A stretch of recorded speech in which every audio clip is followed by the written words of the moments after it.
So my video got cut off. So now I'm going to talk to you about box plot and outliers. Okay.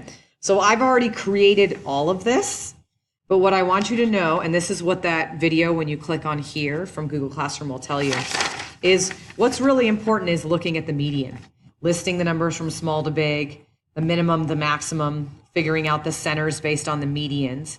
And that's how I figured out the rest of this information. And then I created a box plot. Now I will say you don't have to go from 50 to 100. I just kind of wanted to show a general range, but I didn't want to go 100, 90, 80, 70, 60, because then it would be too compacted.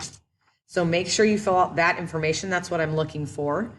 And then let's go to the outliers. So you'll figure out quartile 1, you'll watch the video, quartile 3, and the interquartile range. And here's my work for it.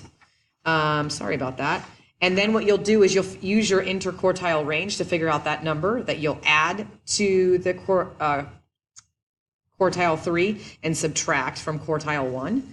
And since you look, greater than 100 isn't possible and less than 59, there were no scores that were less than 59, so there are no outliers. If I had a score of 43, that would be considered my outlier.